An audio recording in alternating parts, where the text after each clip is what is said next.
John 7. And after these things, Jesus was walking in Galilee, for he was unwilling to walk in Judea because the Jews were seeking to kill him. Now the feast of the Jews, the feast of the booths, was at hand. His brothers therefore said to him, "Depart from here and go into Judea, that your disciples also may behold your works which you are doing. For no one does anything in secret when he himself seeks to be known publicly. If you do these things, you show yourself to the world." Not even his brothers were believing in him. Jesus therefore said to them, "My time is not yet at hand, but your time is always opportune. The world cannot hate you, but it hates me because I testify of it, that its deeds are evil. Go up against the feast yourselves. I do not go up against this feast because my time is not yet fully come." And having said these things to them, he stayed in Galilee. But when his brothers had gone up to the feast, then he himself also went up, not publicly, but as it were in secret. The Jews therefore were seeking him at the feast and were saying, "Where is he?" And there was much grumbling among the multitudes concerning him. Some were saying, "He's a good man," and others were saying, "No, on the contrary, he leads the multitude astray." Yet no one was speaking openly of him for fear of the Jews. But when it was now the midst of the feast, Jesus went up into the temple and began to teach.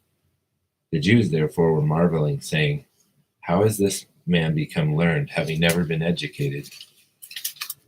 And Jesus therefore answered them and said, "My teaching is not mine, but his who sent me. If any man is willing to do his will, he shall know of the teaching, whether it is of God or whether I speak from myself. He who speaks from himself seeks his own glory, but he who is seeking the glory of the one who sent him, he is true, and there is no unrighteousness in him. Did not Moses give you the law, and yet none of you carries out the law? Why do you seek to kill me?" The multitude answered, "You have a demon. Who seeks to kill you?" Jesus answered and said to them, "I did one deed, and you all marvel.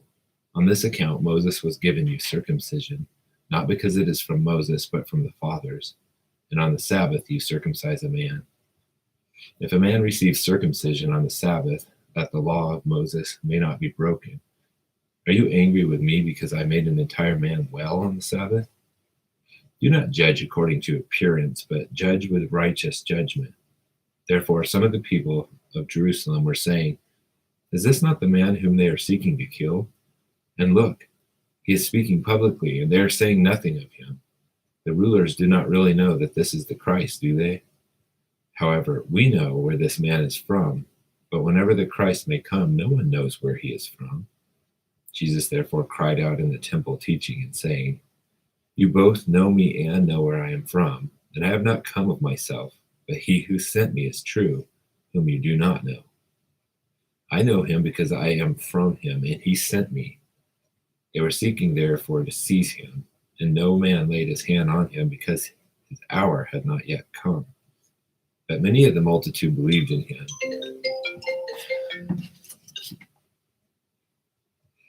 And they were saying, "When the Christ shall come, he will not perform more signs than those which this man has, will he?"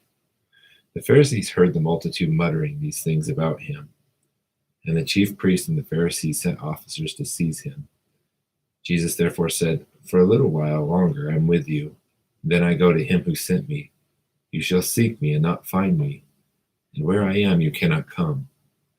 The Jews therefore said to one another, "Where does this man intend to go that we shall not find him? He is not intending to go to the dispersion among the Greeks and teach the Greeks, is he?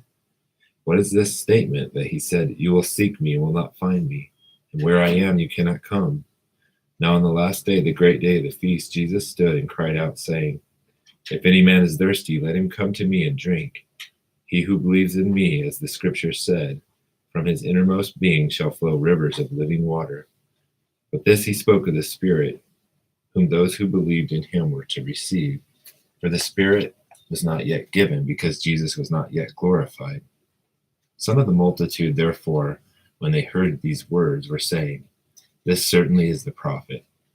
Others were saying, "This is the Christ." Still others were saying, "Surely the Christ is not going to come from Bethlehem, the village where David was." So there arose a division in the multitude because of him. And some of them wanted to seize him, but no one laid hands on him. The officers therefore came to the chief priests and Pharisees, and they said to them, "Why did you not bring him?" The officer answered, "Never did a man speak the way this man speaks." The Pharisees therefore answered them, "You have not also been led astray, have you? No one of the rulers or Pharisees has believed in him, has he?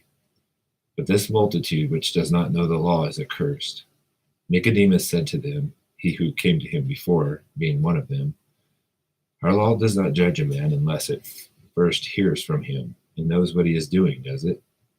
They answered and said to him, "You are not also from Galilee, are you? Search and see that no prophet arises out of Galilee."